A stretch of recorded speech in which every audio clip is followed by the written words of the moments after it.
जी, अस्सलाम वालेकुम दोस्तों। काशिफ़ शहज़ाद आपकी खिदमत में हाज़िर है। आइल्स विद काशिफ़ पे आप मेरी वीडियोज़ देखते हैं, आइल्स से रिलेटेड और मुख्तलिफ़ स्टूडेंट्स के इंटरव्यूज़ भी आपके पास आपने देखे होंगे। बारफल एजुकेशन सर्विसेज़ के नाम से हम लोग गुजरात में फ़िज़िकल कोचिंग फ़राहम करते हैं, आइल्स हो या स्पोकन इंग्लिश हो। आज आपके साथ एक इंटरव्यू ऑलरेडी इसका मेरे स्टूडेंट का पहले पब्लिश हो चुका है, आप लोगों ने शायद देखा हो, वो टेस्ट देने से पहले था। एंड आई प्रेडिक्टेड कि ये बेटी 7 बैंड लेगी आइल्स में और इसने 7 बैंड ले लिए हैं। मैंने उनको कहा था कि आप लोग फ़ारिग होके आएँ तो फिर हम लोग एक फ़ीडबैक सेशन रिकॉर्ड करेंगे, जिसमें एक तो आपको मुबारकबाद पेश करेंगे और दूसरा आपसे कुछ फ़ीडबैक लेंगे कि कैसे आपका ये सफ़र कैसा रहा यहाँ पे लर्निंग का, आइल्स की। जब हम इंडिविजुअल कोचिंग क्लेम करते हैं कि हम इंडिविजुअली अटेंड करते हैं हम स्टूडेंट्स को, तो वो तजुर्बा कैसा रहा, हम आयशा की ज़ुबान से सुनते हैं। अस्सलाम वालेकुम आयशा, सबसे पहले तो आपको मुबारकबाद बहुत बहुत कि आप ने 7 बैंड अचीव किया आइल्स में, और ये मेरे ख्याल एक बड़ा माइलस्टोन है। और जब आप आए थे तो तब शायद आपको इतना बिल्कुल नहीं पता था कि आप 7 बैंड ले सकते हैं। तो थोड़ा सा हमें ऑडियंस के लिए हमारे बताइएगा कि कैसा रहा आपका सफ़र, कैसे आपने ज्वाइन किया और क्या आपकी फीलिंग्स थी जब आप शुरू में आई थी, और फिर अब जब आप 7 बैंड लेने के बाद दोबारा इधर बैठी हुई हैं, तो सारा ज़रा ऑडियंस के लिए हमारी बताइएगा। सबसे पहले तो अल्हम्दुलिल्लाह मैंने इतना अच्छा अचीव किया। लेकिन जब मैं यहाँ पे आई थी तो ज़ाहिर-सी बात है बहुत कन्फ्यूज़ होते हो, क्योंकि आइट्स की मार्केट तो माशाल्लाह बहुत बड़ी है, सारी टीचर्स वगैरह आइट्स में आप कहते हैं हमारी तरफ आएँ ये वो। तो है जब मैं आई थी मुझे इतना तो पता था कि मैं थोड़ा बहुत तो पिक कर लूँगी, लेकिन अगर अच्छा ट्रेनर मिले तो ठीक है। ये बहुत था। फिर इधर मैंने 2-4 मार्केट जो थी विज़िट की, 2-4 टीचर्स के मैं गई, लेकिन जब मैं यहाँ पे आई तो फिर मुझे थोड़ा पता चला इनकी 1-on-1 ट्रेनिंग है।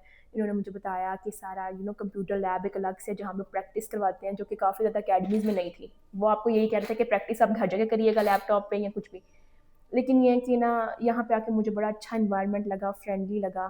फिर यहाँ पे माशाल्लाह 2 मेंटर थे, दोनों ने बहुत ज़्यादा तवज्जो दी, जिसकी वजह से मुझे पता लगा कि नहीं, मुझे बताते रहे, शुरू से बताते रहे कि मेरे में पोटेंशियल है 7 का। लेकिन वो अलग बात है, मैं बहुत जो थी लो कॉन्फिडेंट थी। कई जगहों पे आप थोड़ा अपने आप को अंडर एस्टिमेट करती थी कि पता नहीं मैं वाक़ई ले लूँगी या मुझे सिर्फ़ ये हौसला दे रहे हैं, मोटिवेट कर रहे सर हैं। मुझे लगता है मैं हर वीक ही आपके पास आई होती थी कि सर मुझे नहीं लगता मेरे से होने हाँ, बिल्कुल असेसमेंट। था। मेरा जहाँ तक मुझे याद पड़ता है कि लिसन आप रीडिंग की दफ़ा काफ़ी आपको शुरू में पुश किया, हुँ। फिर आपने जब रीडिंग कर ली, फिर लिसनिंग आई तो आप फिर कहते हैं सर ये पता नहीं अब होगा। लिसनिंग होगी, राइटिंग की दफ़ा आप फिर डाउन हो गई थी। राइटिंग की दफ़ा तो और डाउन, फिर और टेंशन, स्पीकिंग में हर मुझे लगता है मैंने हर एक मॉड्यूल में आपको बहुत तंग किया, ये कह के कि सर मुझे लगता है मेरे से नहीं हो सकता। फिर हर हुँ, दफ़ा आपने मुझे पुश किया, तो आपने मुझे मोटिवेट किया बहुत ज़्यादा। फिर हुँ। मैं अगले दिन नई मोटिवेशन के साथ आती थी।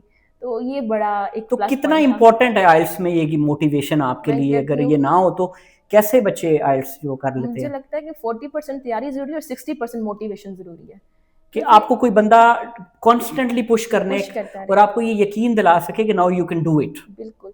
और वो बंदा आपको अब जितनी बार उसके पास जाओ वो आपको उतनी बार समझाए, बगैर जिसे कहते हैं ना वो फ्रस्ट्रेट हुए और ये हाँ, वो। ये जितनी भी बार एक मैं बड़ा आपके टास्क पास है। आई, उतनी बार हालाँकि सेम चीज़ों की पूछने के लिए भी मैं आपके पास कितनी दफ़ा आई।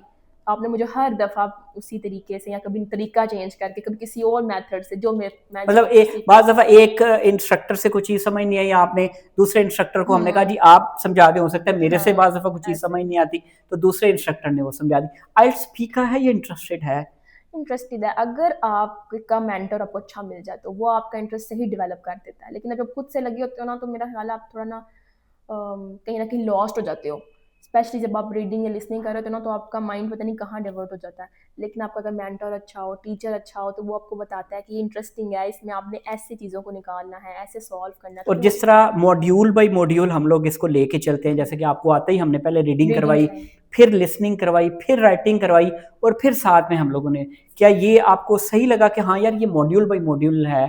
बिल्कुल, मुझे लगता है बिल्कुल सही है कि अगर आप पहले एक चीज़ में आप अपना जो है ना कमांड ले लो, उसमें अगर आप अच्छा कर लो, तो फिर आपको आगे जाना चाहिए, ना कि ऐसे कि अब ये चीज़ भी शुरू की हुई है, ये भी ये शुरू जाए कि मैं आपको आके कहता जी आयशा रीडिंग भी स्टार्ट कर लो, लिसनिंग हाँ। भी स्टार्ट कर लो। नहीं, वो बहुत मुश्किल हो जाना था, बहुत ज़्यादा मुश्किल हो जाना था। तो फिर सबसे अच्छी बात ये है कि रीडिंग में पहले हम उसको भी कैटेगरी के हिसाब से करते हैं। पहले फिलिंग द ब्लैंक्स, जब तक हमारी अच्छी नहीं होगी, हम ट्रू फॉल्स पे एक्टिविटीज़ नहीं जाते, एक्टिविटीज़ बिल्कुल।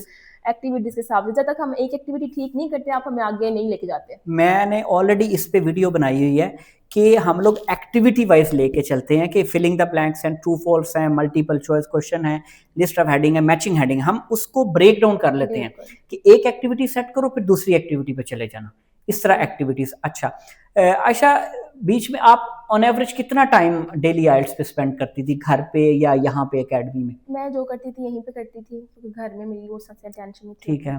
तो मैं यहाँ पे 2 to 3 आवर्स तो देती थी, कभी-कभी 3 आवर्स से ऊपर भी 3 आवर्स। मुझे लगता है कि एंड पे आखिरी 15-20 दिन आप 5-5, 6-6 घंटे भी यहाँ पे वो स्टे जब करती आपने रही मुझे हैं। कहा था कि मॉक टेस्ट करना है, आपने स्पीकिंग करनी है, फिर मैं स्टे करती रही 5। कितने मॉक टेस्ट किए हैं आपने पूरे सेशन में हमारे साथ? मैंने पूरा लास्ट जब वीक तो आपने किया ही टेस्ट बुक मॉक करना टेस्ट था, है। हाँ, मेरा ख्याल है मैंने पूरा लास्ट वीक 7 डेज होंगे या 6 डेज होंगे, मैंने उसमें कम से कम 7-8 मॉक मॉक टेस्ट टेस्ट आपने किए किए हैं, हैं। बिल्कुल।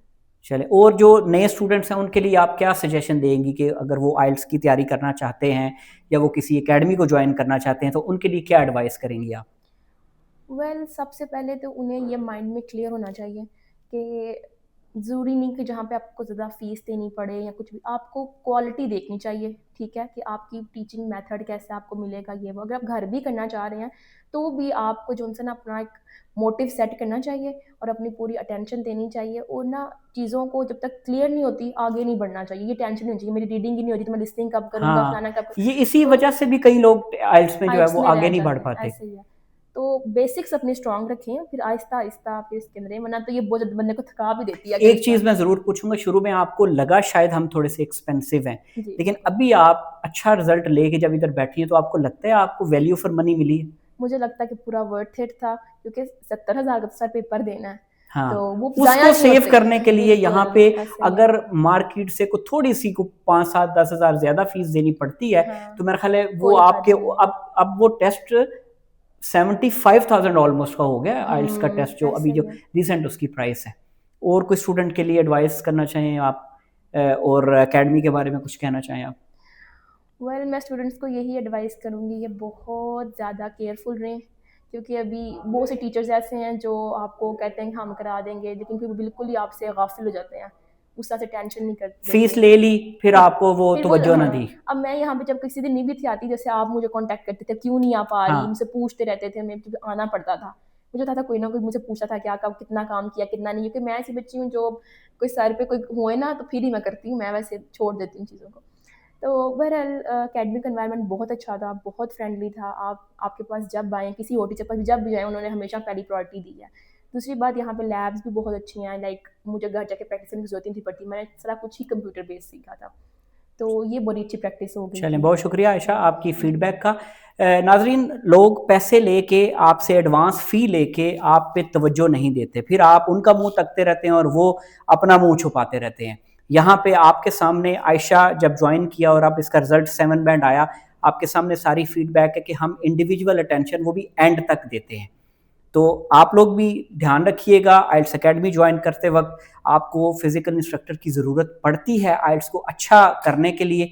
तो आप लोगों का बहुत शुक्रिया, आपने वीडियो देखी। आइल्स विद काशिफ पे वीडियोस देखते रहिए। बारफल एजुकेशनल सर्विसेज के नाम से हम गरीबपुरा रोड पे हमारा ऑफिस है, आप जब मर्जी विजिट करें, आप लैब देखें, हमारा ऑफिस देखें, गपशप करें, डिसीजन आपने लेना है कि आपने यहाँ पे करना है या नहीं करना। बहुत शुक्रिया आपका, थैंक यू वेरी मच।